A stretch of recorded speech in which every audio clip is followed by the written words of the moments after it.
사도신경하심으로 우리의 신앙을 하나님 앞에 고백합니다. 나는 전능하신 아버지 하나님, 천지의 창조주를 믿습니다. 나는 그의 유일하신 아들 우리 주 예수 그리스도를 믿습니다. 그는 성령으로 잉태되어 동정녀 마리아에게서 나시고 본디오 빌라도에게 고난을 받아 십자가에 못 박혀 죽으시고 장사된 지 사흘 만에 죽은 자 가운데서 다시 살아나셨으며 하늘에 오르시어 전능하신 아버지 하나님 우편에 앉아 계시다가 거기로부터 살아있는 자와 죽은 자를 심판하러 오십니다. 나는 성령을 믿으며 거룩한 공교회와 성도의 교제와 죄를 용서받는 것과 몸의 부활과 영생을 믿습니다. 아멘. 찬송가 280장입니다. 전부여 의지없어서 손 들고 옵니다. 주 나를 외면하시면 나 어디 가리까. 내 죄를 씻기 위하여 피 흘려주시니 곧 회개하는 마음으로 주 앞에 옵니다. 전부터 계신 주께서 영 죽을 죄인을 보혈로 구해 주시니 그 사랑 한없네. 내 죄를 씻기 위하여 피 흘려 주시니 곧 회개하는 마음으로 주 앞에 옵니다.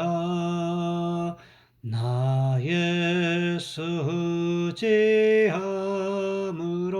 큰 권능 받아서 주님께 구한 모든 것 늘 얻겠습니다.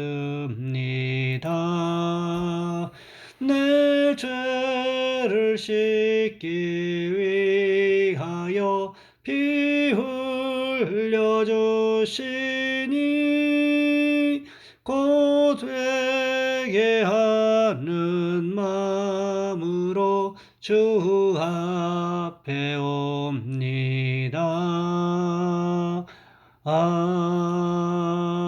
아멘. 오늘 말씀 요한복음 16장에서 보겠습니다. 요한복음 16장 1절로 14절까지 말씀입니다. 제가 가진 성경은 신약성경 175쪽에 있습니다. 제가 봉독해 드립니다. 내가 이것을 너희에게 이름은 너희로 실족하지 않게 하려 함이니 사람들이 너희를 출교할 뿐 아니라 때가 이르면 물은 너희를 죽이는 자가 생각하기를 이것이 하나님을 섬기는 일이라 하리라. 그들이 이런 일을 할 것은 아버지와 나를 알지 못함이라. 오직 너희에게 이 말을 한 것은 너희로 그때를 당하면 내가 너희에게 말한 이것을 기억나게 하려 함이요 처음부터 이 말을 하지 아니한 것은 내가 너희와 함께 있었음이라. 지금 내가 나를 보내신 이에게로 가는데 너희 중에서 나더러 어디로 가는지 묻는 적 없고 도리어 내가 이 말을 함으로 너희 마음에 근심이 가득하였도다. 그러나 내가 너희에게 실상을 말하노니 내가 떠나가는 것이 너희에게 유익이라. 내가 떠나가지 아니하면 보혜사가 너희에게로 오시지 아니할 것이요 가면 내가 그를 너희에게로 보내리니 그가 와서 죄에 대하여 의에 대하여 심판에 대하여 세상을 책망하시리라. 죄에 대하여람은 그들이 나를 믿지 아니하며 의에 대하여람은 내가 아버지께로 가니 너희가 다시 나를 보지 못하며 심판에 대하여람은 이 세상 임금이 심판을 받았음이라. 내가 아직도 너희에게 이를 것이 많으나 지금은 너희가 감당하지 못하리라.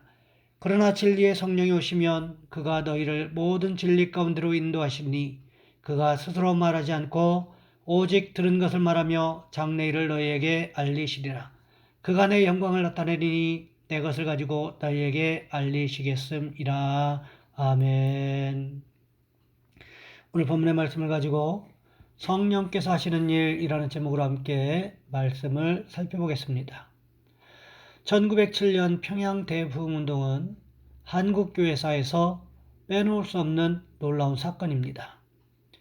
원산에서 시작된 부흥운동이 이후 전국으로 번져서 선교사와 한국교인 모두 크게 성령받고 현재 한국교회를 만드는 기초가 되었습니다. 이 놀라운 역사를 추적하다 보면 한 사람의 이름에 도달하게 됩니다. 선교사였고 감리교 목사였던 로버트 하디입니다. 그는 원산과 강원도 등지에서 선교사로 3년간 선교했지만 열매가 없었고 무엇이 잘못되었는지 알지도 못했습니다. 그러던 중 캐나다에서 온 선교사들의 성경 공부와 기도회를 이끌면서 어느 날 강력한 성령의 임재를 체험합니다. 그리고 자신의 잘못을 깨닫습니다.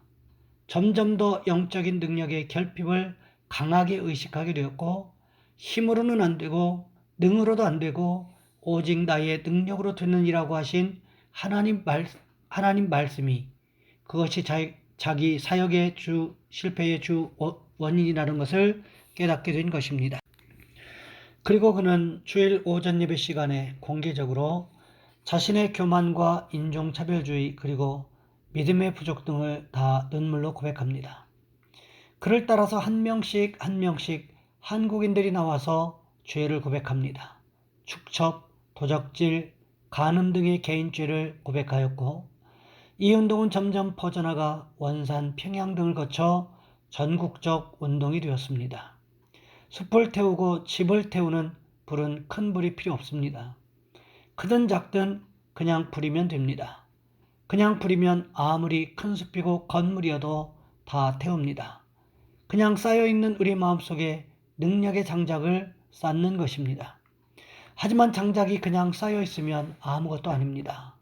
장작이 아무리 많아도 불이 붙어야 장작입니다. 한국교회를 불태운 것은 한 사람에게서 시작한 불이었습니다. 한 사람이 은혜 받고 불타오르면 불은 옮겨갑니다. 믿음 역시 마찬가지라는 거지요. 가정이나 교회에서 한 사람만 불타오르면 그 불은 들불처럼 번져갑니다. 문제는 불이 있느냐 없느냐입니다. 내 안에 불이 있는가? 모든 것을 태울 수 있는 성령의 불이 있는가? 이것이 가장 중요합니다. 우리에게는 성령의 불이 필요합니다. 오늘 본문에 주님께서 말씀하신 그 성령께서 우리 마음에 오셔야 한다는 것입니다. 성령님이 우리 마음 가운데 오시면 어떤 일들을 하시게 될까요? 오늘 본문에서 우리 주님은 성령께서 오셔서 하실 일들에 대해서 제자들에게 자세히 말씀해주고 계십니다. 예수님께서 떠나신 후에 일어날 일들에 대해서 먼저 말씀하시지요. 사람들, 그러니까 유대인들이 회당에서 예수 믿는 사람들을 쫓아낼 것이라고 말씀하십니다. 그뿐만이 아니라 예수 믿는 사람들을 죽이는 사람마다 자기가 하나님을 섬기고 있다고 생각할 때가 올 것이라고 말씀하고 계십니다. 가만히 생각해 보시기 바랍니다. 사도행전 7장 이후에 사울이 했던 일들이 아닙니까? 사울이 기세등등해서 교회를 잔멸하고 각 집에 들어가 남녀를 끌어다가 옥에 넘겼다라고 사도행전 8장 3절 말씀이 기록하고 있지 않습니까? 그런데 어떻습니까? 사울은 예수님이 누구인지도 몰랐고 자신은 당연히 하나님 앞에서 선한 일을 하고 있다고 생각했다는 거지요. 오늘 본문 2절 말씀해 보시면 이렇게 기록하고 있습니다. 사람들이 너희를 출교할 뿐 아니라 때가 이르면 물은 너희를 죽이는 자가 생각하기를 이것이 하나님을 섬기는 일이라 하리라. 예수님께서 한치의 오차도 없이 말씀하고 계시지 않습니까? 이어지는 3절 말씀에도 보시면 또 이렇게 기록하고 있습니다. 그들이 이런 일을 할 것은 아버지와 나를 알지 못함이라. 하나님과 예수님을 모르는데 어떻게 하나님의 일을 할 수가 있겠냐는 거지요. 당연한 일 아니겠습니까? 그럼에도 그들은 어떻게 생각할 것이라고 말씀하십니까? 하나님을 섬기는 일이라고 생각한다는 거지요. 그런데 성령께서 오시면 이런 일들에 대해서 명확하게 깨닫게 하신다는 것입니다. 오늘 본문 8절과 9절 말씀에 보시면 이렇게 기록하고 있습니다. 그가 와서 죄에 대하여 의에 대하여 심판에 대하여 세상을 책망하시리라. 죄에 대하여라 함은 그들이 나를 믿지 아니하며, 메시지 성경은 이 말씀을 이렇게 기록하고 있습니다. 그분이 오셔서 죄와 심판에 대해서 하나님을 모르는 세상의 관점이 잘못되었다는 것을 드러내실 것이다. 그들의 근본 죄는 나를 믿지 않은 것이고, 우리는 세상적인 관점에서 죄에 대하여 말하면 보통 행위적인 내용들에 제한되는 경우들이 많이 있습니다. 잘못 행동한 것들을 지적하기도 하고, 또 마음에 잘못된 생각을 품었던 것들을 이야기합니다. 하지만 성경이 이야기하는 가장 큰 죄는 무엇입니까? 예수님을 믿지 않은 죄가 가장 큰 죄라는 것입니다. 마태복음 7장 21절부터 23절 말씀해 보시면 이렇게 기록하고 있습니다. 나더러 주여 주여 하는 자마다 다 천국에 들어갈 것이 아니요 다만 하늘에 계신 내 아버지의 뜻대로 행하는 자라야 들어가리라. 그날에 많은 사람이 나더러 이르되 주여 주여 우리가 주의 이름으로 선지자 노릇하며 주의 이름으로 귀신을 쫓아내며 주의 이름으로 많은 권능을 행하지 아니하였나이까 하리니, 그때 내가 그들에게 밝히 말하되 내가 너희를 도무지 알지 못하니 불법을 행하는 자들아 내게서 떠나가라 하리라. 아무리 많은 이적을 일으켜도 중요한 것은 무엇이라고 말씀하고 계십니까? 예수님께서 우리를 알고 계시는가 하는 것입니다. 과연 우리가 생명책에 기록되어 있는가 하는 것입니다. 그렇다면 어떻게 우리가 생명책에 기록될 수 있을까요? 그것은 예수를 믿는가 믿지 않았는가 하는 것입니다. 야고보서 4장 17절 말씀에도 보시면 이렇게 기록하고 있습니다. 사람이 선을 행할 줄 알고도 행하지 아니하면 죄니라. 사람이 행해야 할 최고의 선, 그것은 곧 예수님을 믿는 것이라는 것입니다. 그러면 어떻게 예수님을 믿을 수가 있느냐 하는 거지요. 로마서 10장 9절과 10절 말씀해 보시면 이렇게 기록하고 있습니다. 내가 만일 내 입으로 예수를 주로 시인하며 또 하나님께서 그를 죽은 자 가운데서 살리신 것을 내 마음에 믿으면 구원을 받으리라. 사람이 마음으로 믿어 의에 이르고 입으로 시인하여 구원에 이르느니라. 우리 입으로 예수님을 내 삶의 주인으로 고백하고, 하나님께서 예수님을 십자가에서 우리 죄를 대신하여 죽게 하셨고 사흘 만에 부활하셨다는 것을 마음으로 믿을 때 구원을 받는다는 것입니다. 이 사실을 믿지 않으면 성령께서 오셔서 어떻게 하신다고요? 책망하신다고 말씀하고 있습니다. 내가 얼마나 오랫동안 교회를 다녔느냐, 내가 얼마나 교회에 헌신했느냐, 얼마나 많은 예물을 드렸느냐, 이것보다도 더 중요한 것이 무엇일까요? 내가 예수를 믿는가 하는 것입니다. 그러기에 사도 바울은 고린도후서 13장 5절 말씀에서 이렇게 기록하고 있습니다. 너희는 믿음 안에 있는가? 너희 자신을 시험하고 너희 자신을 확증하라. 예수 그리스도께서 너희 안에 계신 줄을 너희가 스스로 알지 못하느냐? 그렇지 않으면 너희는 버림받은 자니라. 바라기는 우리 모두가 예수님을 믿되 아주 잘 믿는, 진실하게 주님만 바라보는 축복을 누리시기를 주님의 이름으로 부탁을 드립니다. 이 시간 우리 한 목소리 함께 기도하겠습니다. 오늘 말씀처럼 우리가 예수님을 믿되 잘 믿는 축복 있게 하시고, 성령께서 우리 마음 가운데 오셔서 우리가 예수 믿는 것을 확증하여 주옵소서. 또한 우리 성도들 가운데 기저질환이 있으신 분들, 또 여러 가지 고난과 환난으로 인해서, 질병으로 인해서 고통받는 성도들을 위해서 이 시간 우리 주여 한번 간절히 부르신 후에 한 목소리 함께 기도하겠습니다.